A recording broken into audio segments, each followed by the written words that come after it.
నమస్కార్ నేను మీ సితారని welcome back to this week's new episode.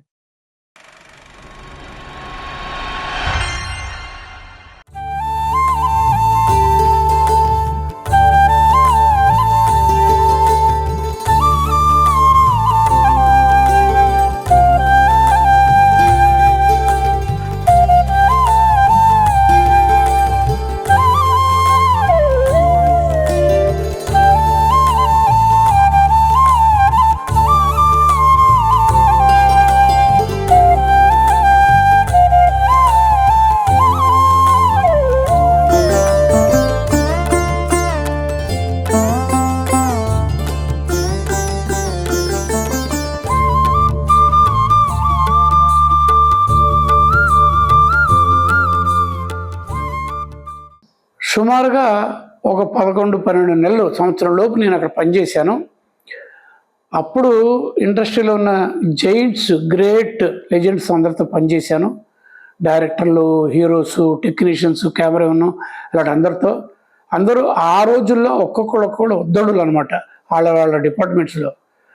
అయితే అప్పుడు నాకు ఫీల్ అయ్యాను అనమాట, స్వామి గారు ఎంతో ముందు చూపుతో, విజన్తో నన్ను ఇక్కడ పెట్టారు. తన దగ్గరే తీసుకొని ఉంటే నేను తన వర్క్ ఒక్కటే నేర్చుకునేవాడినేమో.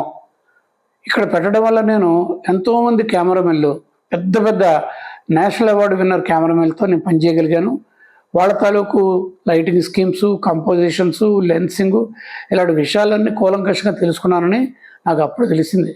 గొప్పవాళ్ళు ఇప్పుడు అలాగనే ఆలోచిస్తారని చెప్పి గురువుగారికి ఈ రోజు వరకు కూడా ఆ విషయంలో నేను రుణపడి ఉంటాను.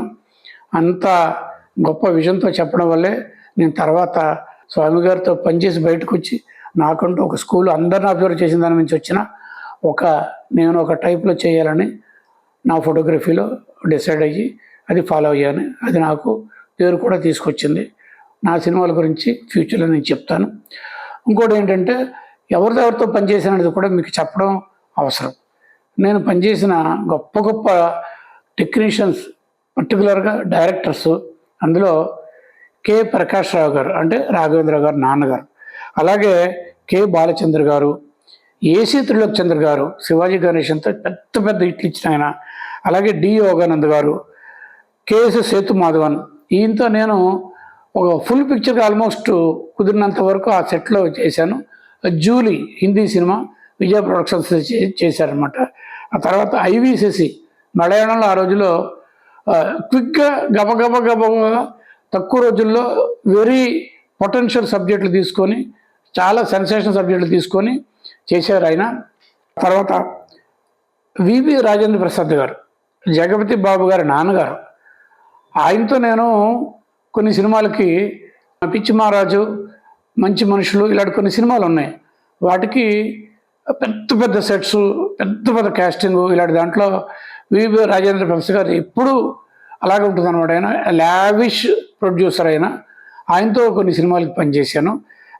ఇంకా కమలాకర్ కామేశ్వరరావు గారు, పౌరాణిక సినిమాలకి ఆయన పెట్టింది పేరు అనమాట. చాలా పెద్ద గొప్ప సినిమాలు చేశారు. ఆయనతో కూడా పనిచేశాను. అలాగే సిఎస్ రావు గారు, అంటే ఈయన సి పుల్లయ్య గారు పాత రోజుల్లో, బ్లాక్ అండ్ వైట్ రోజుల్లో చాలా ఫేమస్ అయిన లవకుశ సినిమాకి మెయిన్ ఆయనే చేశారు. చివరిలో కొడుకుగా ఈయన టేకప్ చేశారు సిఎస్ రావు గారు. తర్వాత వి మధుసూదన్ రావు గారు, విక్టరీ మధుసూదన్ రావు గారు, ఆయన వివి రాజేంద్ర ప్రసాద్ గారి ప్రొడక్షన్లో ఆయన డైరెక్టర్గా అన్ని పెద్ద సూపర్ హిట్స్ ఉన్నాయి. ఆయనతో పనిచేశాను. కె విశ్వనాథ్ గారితో పనిచేశాను. బాపు గారు, అలాగే భారతీరాజా గారు, భాగ్యరాజా గారు, ఇలాగ చాలామంది గొప్ప డైరెక్టర్లు, వాళ్ళందరితో పనిచేశాను. ఇంకా హీరోయిన్స్ విషయానికి వస్తే షావుకారు జానకి, అంజలీదేవి గారు, రాజసులోచన గారు, సీఎం అయిన జయలలిత గారు, లక్ష్మి గారు, తర్వాత కేఆర్ విజయ్ గారు, వాణిశ్రీ గారు, మంజుల, జయప్రద, జయసుధ, విజయ నిర్మల గారు, ఇలాంటి వాళ్ళతో పనిచేశాను నేను. అందరికీ నమస్కారం. ఎంవి రఘు గారు చలనచిత్ర ప్రవేశం చేసి 50 సంవత్సరాలు పూర్తి చేసుకున్న సందర్భంగా వారికి నా హృదయపూర్వకమైన అభినందనలు తెలియజేస్తున్నాను.